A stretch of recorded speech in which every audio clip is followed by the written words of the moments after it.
Noticed that was all in one beautiful take. All right, they hid the cuts so well. Just kidding. It was all in one take. So just want to go over what was the impetus behind that, the inspiration, and how hard was it to follow up on that? Here. Oh, thank you. The impetus behind that was, so I think some of you know, most of you know, maybe this is based off a play we did at UCLA. And so it was, the impetus was it felt like this really natural transition. This is the first thing I've ever directed, so it felt like a natural transition from the energy and the carried over, I don't know, the through line of theater with all the cool shit, visual liberties that film allows and stuff. So I wanted to have that same sort of popping, everyone responding to each other in real time sort of energy. Yeah, that's great. And I know that to get that done, you had to go through a pretty long rehearsal. Oh my God. Sorry. I just realized our DP Ian is not here, which is a huge bummer. But yeah, we did. Sorry. Go ahead. Yeah. So you went through that process, and everybody went through a lot of rehearsals. So this is more for the actors. I know that take that you all just saw was the last take that they did after a full day of shooting. So I was wondering, were you finding new things to do, even throughout the rehearsal process and then up to the day of shooting? And what was that like?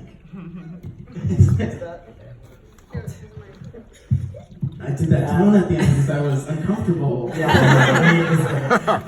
it was. We did a really extensive rehearsal process, which was really just fun and cool. And Hunter did such a good job. I think making us all feel really safe and supported. And I think we rehearsed this hundreds of times.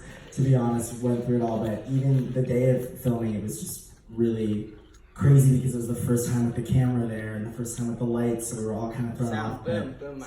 Yeah, all that stuff. And so I think it was take 27 was our last one. But it was cool because each time when we're not on the screen per se, we're still there all getting to our next marks and stuff, and you just would get to watch everyone find really cool shit every time. So it was cool. I think there's also something that we should say about the way that Hunter directs his space with actors, which is that he lets us improv a lot. So I actually wanted to give a shout out to my co-star Wes Domat.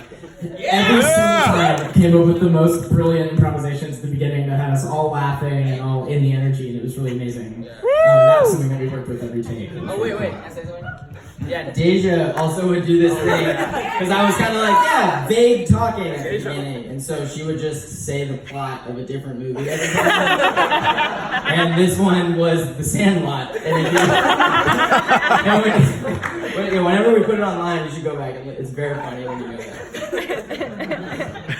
All right, so we're gonna, actually, one more thing. You might have noticed that in the beginning and the end, there were title cards referencing Rain and Glitter Collective. You also might have seen that out in the front lobby in the little picture-taking area. So I was wondering if you could talk about that. That's an art collective that production is falling under. I was wondering, is there anything coming up next for Rain and Glitter Collective? Well, yes, there is. Well, obviously submitting this to short film festivals all throughout the country over the next few months, or I guess the next year. And so that's a thing we're doing. And we're also already in pre-production on our next project, which is a little pilot for a series written and starring Jake Dvorsky. Yeah, I don't know the thing. It's called Bruised Fruit. It's a really just gay, angry series in response to all of the queer content that's out there, and how I felt very disconnected from it. So I wanted to write something that just kind of fucked it all up.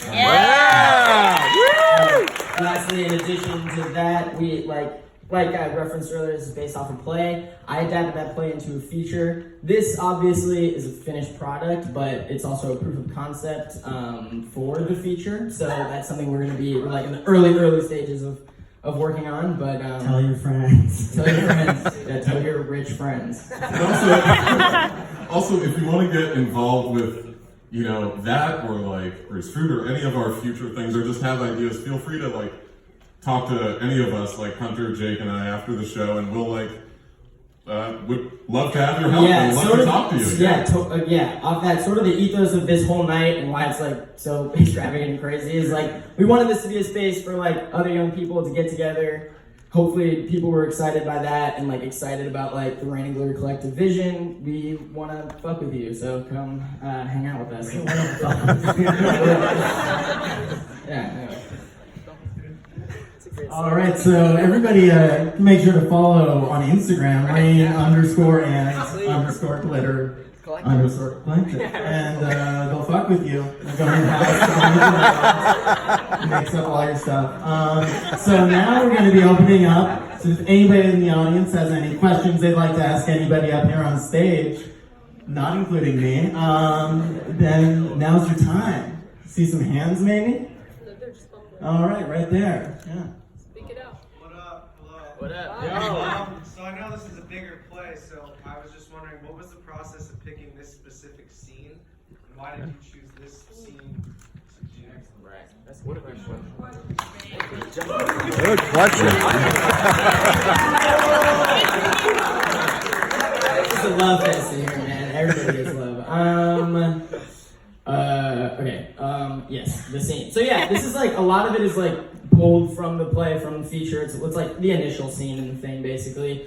But that whole last scene between Max and Noah, portrayed by Jake and Max, was that's added. That was something I wrote wholesale for this piece as a way to like sort of introduce all the conflicts, introduce the character dynamics, give like a little bit of information about everybody, but have this like last sequence kind of tied together.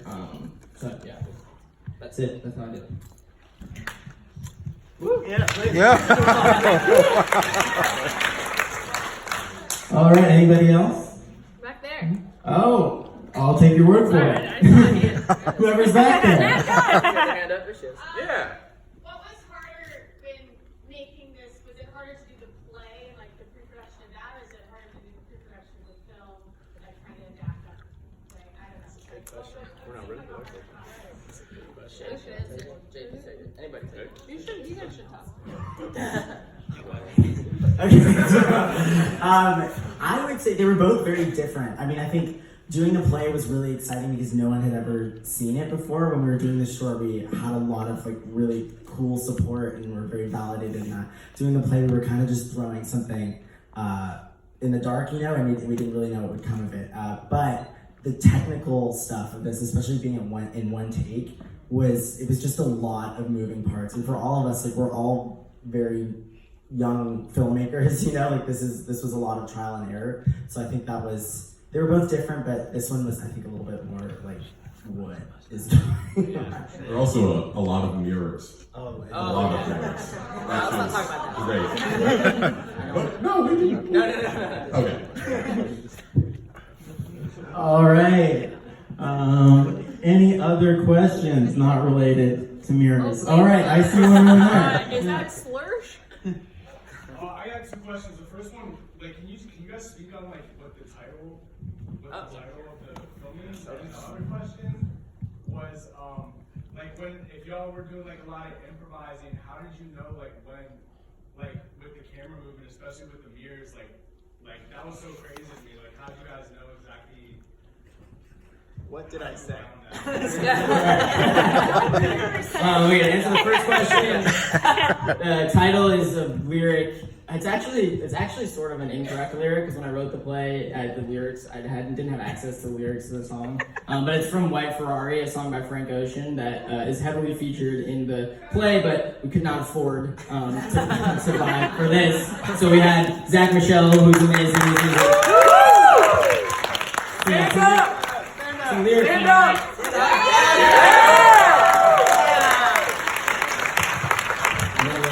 guys want to talk about the rehearsal stuff? Yeah. Alright, so when it comes to rehearsing, I feel like we rehearsed it more than 27. Like that day felt like 107 for me personally. It felt a lot longer, but because we had performed this play and perform these ideas and these characters, and it felt pretty much into our bodies. It felt very natural to where when it came to rehearsing and remembering when the camera was coming at you and when it wasn't, it felt natural because it kind of just moved with the piece, and it felt like a music lyric, like the title of the theme. You know, that's kind of how it felt. But, yeah. My cousin asked the question, so I feel like I should answer. Yeah, so I wasn't in the play version. I was an audience member when I saw it. So I was a later edition. So it was just, I feel so fortunate to be a part of this, especially in the film version. And I think that it was just a lot of rehearsal. Like, I know, it seemed kind of like a bunch of friends hanging out, but everything was to a mark. Everyone knew where they needed to be. And like, there were some moments when we were filming where like, there was one part that we'd always talk about. Remember when we all like just like fucked up 3 times? Sorry, I said fuck mom. Sorry, but like we messed up like 3 times in a row, and it's one take. You know what I mean? And everyone's trying to get to their mark, but it's really nice making a project with people you care about so much, and you have like amazing writer, director, producer, PA. Love you, Noah.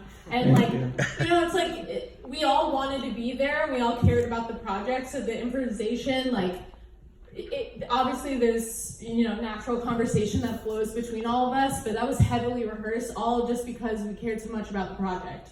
So and also Ian Hussey, who's not here, but he has such just a natural talent for following everything and could respond to any like movement that was made or any throwing anything, and could just like hop over things while staying steady, and it was crazy. And he's amazing. He's amazing.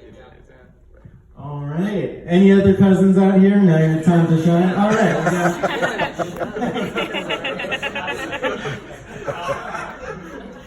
There seems to be deep meanings in this film. Having seen the play, having seen this, and having knowing a few people in the cast, do you feel you have a united vision on what you're saying here, or are you each speaking individually about something here?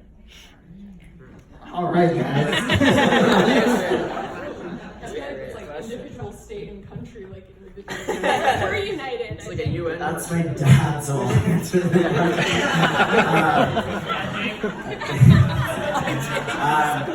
I think the cool thing is like when each of the characters is going through something very, very, very specific, but and that was really fun to watch because sometimes Hunter would come and or he would have private meetings with all of us that the rest of us wouldn't get to hear, about what each of the characters was going through, how you were going to do it. But the cool thing is, you take your own meaning from the project, but one of the special things that I love about this project so much is that each of those characters is so different. We look different, we talk different, there's so much stuff going on, but there's kind of this like sense of a little family there, and like in the movie and outside of the movie. So I think a little bit of both. What I want to add on to that real quick. Just say something about the way we shot it. There's like there's a lot of the movie. There's just like one of them on screen, and I just want to like express. I'm so grateful to all 6 of you.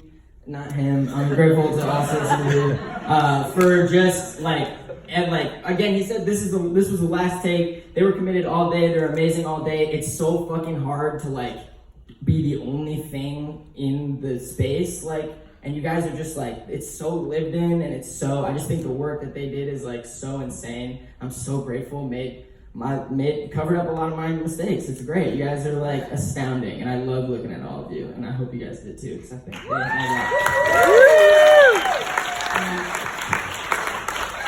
I think this is just all like a big love fest comments about Hunter, but I think it truly speaks a lot to him, because I came to him in mid-process like with a lot of anxiety about my character and feeling like it would perpetrate some sort of stoically reduced Asian girlfriend who's there just to like support the angry, angsty white man. Sorry,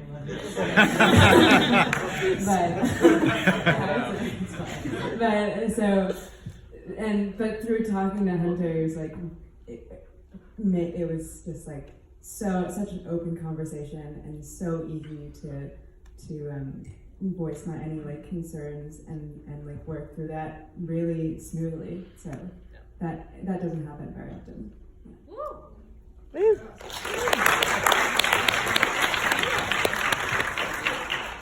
Hey, can you guys talk a little more about like your hopes and dreams for the Rain and Glitter Collective and like why new pieces like this are so important right now? Like your ideas on that?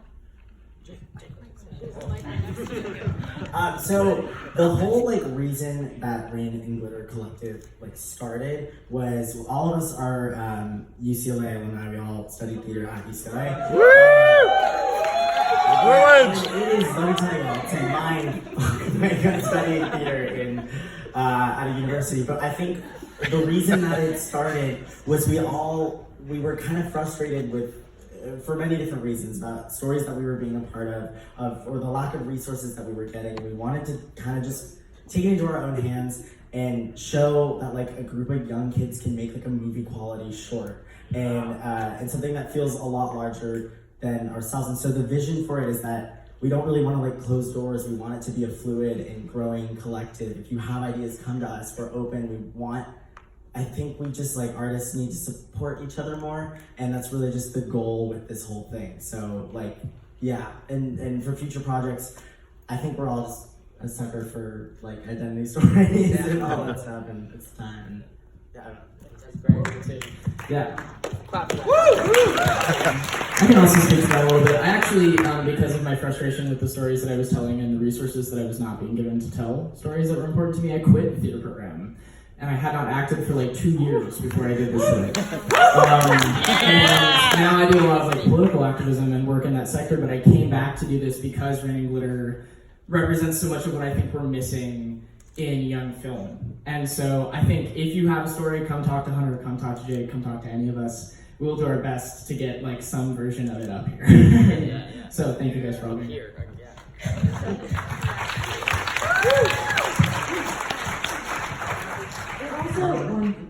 It also makes life like so much easier when you're not just constantly trying to tell a story that like bolsts you up and like makes like if you're just doing it by yourself. I feel like we're all in this crazy industry of like posting everything to Instagram. I just walked in here and tried to like videotape the whole audience, not for like my friends or for my family to see this cool thing that I did, but for like managers and rep to be like, hey, like I'm doing something. So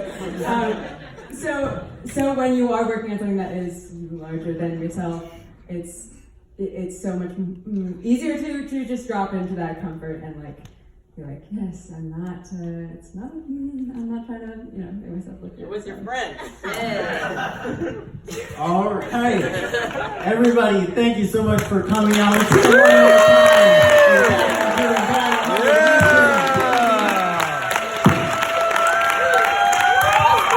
gonna drink the Morgan I came out after, so yeah.